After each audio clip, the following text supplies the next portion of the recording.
ഇതിൽ ഞാൻ ശ്രദ്ധിച്ചൊരു കാര്യം, ഇതിൽ അപകടകരമായ BJP നിലപാടിനെ തുറന്ന് വിമർശിച്ചുകൊണ്ടും അതിനകത്ത് ചുരുക്കം വാക്കുകളിലാണ് അല്ലെങ്കിൽ ചുരുക്കത്തിലാണ് മുഖ്യമന്ത്രി പ്രതിപക്ഷത്തെ സംബന്ധിച്ച ഒരു അഭിപ്രായ പ്രകടനം നടത്തിയത്. പക്ഷേ ചർച്ചകളിലേക്ക് വരുന്ന കോൺഗ്രസ് നേതാക്കൾ, കോൺഗ്രസ് പ്രതിനിധികൾ ഏറ്റവും അധികം സമയമെടുക്കുന്നത് അപ്പോഴും സർക്കാരിനെ വിമർശിക്കുക എന്ന നിലയിലേക്ക് അവർ പരിമിതപ്പെടുകയാണ് എന്ന് തന്നെ പറയേണ്ടി വരും. അപകടകരമായ ഭിന്നതയുടെ, വിദ്വേഷത്തിൻ്റെ, ഭൂരിപക്ഷ വർഗീയതയ്ക്ക് കൂടുതൽ ഊർജ്ജം പകരുന്ന നിലപാടെടുക്കുന്ന BJP അതിനൊരു കേന്ദ്രമന്ത്രിയെ തന്നെ ഇറക്കുന്നു. അവിടെ കളി പാളിയപ്പോഴാണ് BJP ഇപ്പോൾ പെട്ടുനിൽക്കുന്നത്.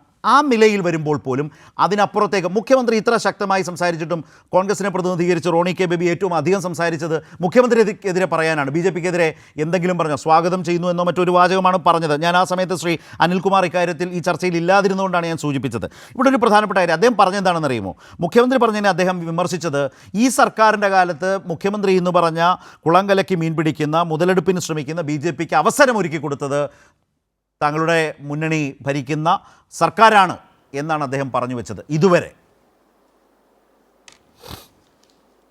അനിൽകുമാർ, ഇവിടെ വസ്തുതാപരമായി പരിശോധിച്ചാൽ BJPയും UDFും ഒരേ തൂവൽ പക്ഷികളാണ്.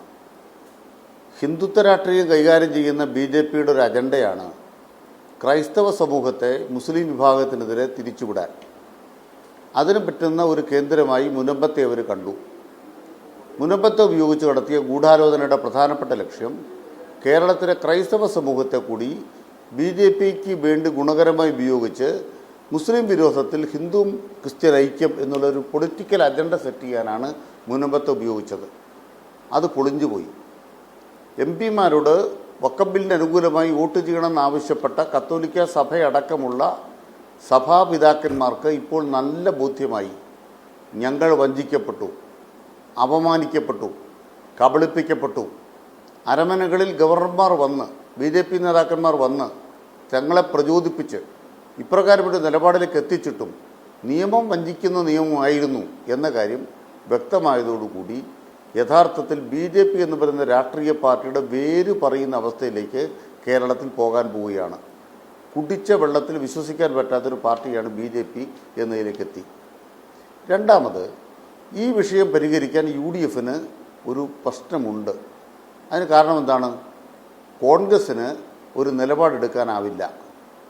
കോൺഗ്രസ് ഏത് നിലപാടെടുത്താലും ആ നിലപാടിനെ വന്ധ്യംകരിക്കാൻ മുസ്ലിം ലീഗ് എന്നൊരു പാർട്ടി അവിടെയുണ്ട്. അതുകൊണ്ട് സതീശൻ ഇന്ന് പറയുന്നതല്ല നാളെ രാവിലെ പറയാൻ പോകുന്നത്. അതുകൊണ്ട് സതീശൻ പറയുന്നതിന് കാലണയുടെ വിലയില്ല എന്നതാണ് യാഥാർത്ഥ്യം. മുനമ്പത്ത് പോയിട്ട് സതീശൻ പറഞ്ഞു മുനമ്പത്തെ ഭൂമി വഖഫ് പ്രോപ്പർട്ടി അല്ല. ഒരു തവണ കൂടെ ബഹുമാനപ്പെട്ട VD സതീശൻ അത് പറയുമോ? ഇല്ല. ലീഗ് MLA ബഹുമാനപ്പെട്ട റോണി കെ ബേബി തള്ളി. ഈ ചർച്ച പറഞ്ഞാൽ മതി. മുനമ്പത്തെ ഭൂമി വഖഫ് ഭൂമിയല്ല എന്ന് കോൺഗ്രസിന് അഭിപ്രായം ഉണ്ടോ? ഉണ്ട്. ഇപ്പം അത് വ്യക്തമാക്കാം. അപ്പം ലീഗുകാരതിന് മറുപടി പറഞ്ഞോളൂ. ഞങ്ങൾ പറയുന്നത് മുസ്ലിം ലീഗ് ഉള്ള ഒരു മുന്നണിക്ക് മുനമ്പം പ്രശ്നം പരിഹരിക്കാനാവില്ല. അതിന് കാരണം മുസ്ലിം ലീഗ് എന്ന് പറയുന്ന രാഷ്ട്രീയ പാർട്ടി കൈകാര്യം ചെയ്യുന്ന രാഷ്ട്രീയത്തിൻ്റെ പ്രശ്നമാണ്. അത് മനസ്സിലാക്കണമെന്നുണ്ടെങ്കിൽ ഇതിൻ്റെ ചരിത്രം മനസ്സിലാക്കണം. മുനമ്പത്തെ ഭൂമി യഥാർത്ഥത്തിൽ അവിടുത്തെ സാധാരണക്കാരായ 610 പേരുടെ പേരിൽ ആധാരം എഴുതി നൽകിയത് KPCC സെക്രട്ടറിയായ ശ്രീ ജോൺ മുക്തിയാറുകാരനായി നിന്നുകൊണ്ടാണ്. ആ പേര് മറന്നു പോകരുത്. KPCC സെക്രട്ടറി ആയിരുന്നു അദ്ദേഹം. ഫറൂഖ് കോളേജിന് വേണ്ടി പണം പറ്റിയത് ശ്രീ ജോണാണ്. ആ പാപത്തിൽ നിന്നും കോൺഗ്രസ്സിന് കൈയൊഴിയാൻ പറ്റുമോ? എന്നിട്ട് എന്ത് സംഭവിച്ചു? നീണ്ട 65 കൊല്ലങ്ങൾക്ക് ശേഷം ആ വസ്തു വഖഫ് ഭൂമിയാണ് എന്ന പ്രഖ്യാപനം നടത്തിയതാരാണ്? നടത്തിയത് മറ്റാരുമല്ല, ബഹുമാനപ്പെട്ട ഉമ്മൻചാണ്ടി സർക്കാർ നിയോഗിച്ചിട്ടുള്ള അന്നത്തെ റഷീദ് അലി തങ്ങളെന്ന് പറയുന്ന പാണക്കാട് തങ്ങൾ കുടുംബത്തിലെ തങ്ങൾ കൂടി ഉൾക്കൊള്ളുന്ന ഒരു വഖഫ് ട്രിബ്യൂണൽ, വഖഫ് ബോർഡ്. അത്തരമൊരു തീരുമാനം അവിടെ കിടക്കുന്നിടത്തോളം കാലം നിങ്ങൾക്ക് എങ്ങനെയാണ് മറിച്ചൊരു തീരുമാനം ആർക്കെങ്കിലും ഇപ്പോൾ പറയാൻ പറ്റുന്നത്? ആ വിധി അവിടെ നിൽക്കുകയല്ലേ? ആ വിധി അസ്ഥിരപ്പെടുത്തിയിട്ടുണ്ടോ? ആ വിധിക്ക് മേലെയുള്ള നിയമ നടപടികൾ നടക്കുകയാണ്.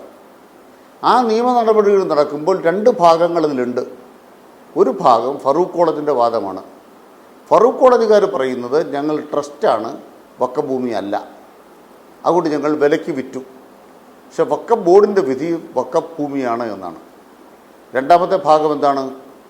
അന്തരിച്ചു പോയ ഈ വഖഫ് പ്രോപ്പർട്ടി ഉണ്ടാക്കിയ അദ്ദേഹത്തിൻ്റെ കുടുംബാംഗങ്ങൾ, ഇപ്പോഴത്തെ കുടുംബാംഗങ്ങൾ പറയുകയാണ്, ഇത് വഖഫ് ഭൂമി അല്ലെങ്കിൽ ഈ ഭൂമി ഞങ്ങൾക്ക് തിരിച്ചു കിട്ടണം.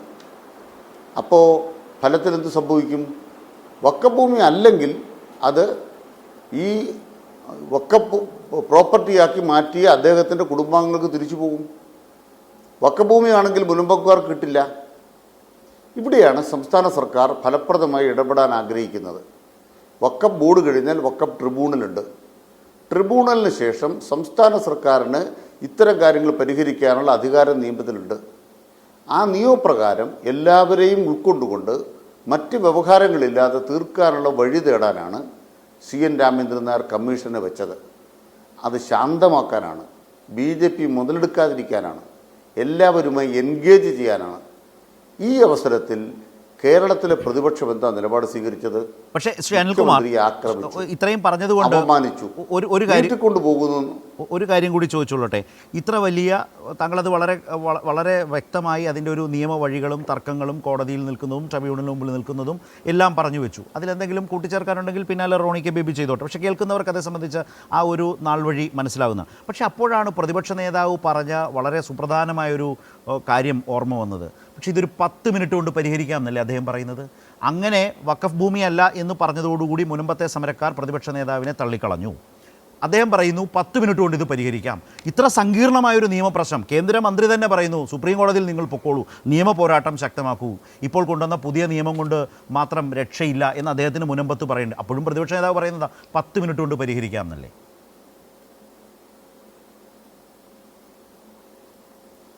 അല്ല, 10 മിനിറ്റ് കൊണ്ട് അദ്ദേഹം പരിഹരിക്കാമെന്ന് പറയുന്നത് പരിഹാരം എന്താ? UDF ഒരു അഭിപ്രായം പറയൂ.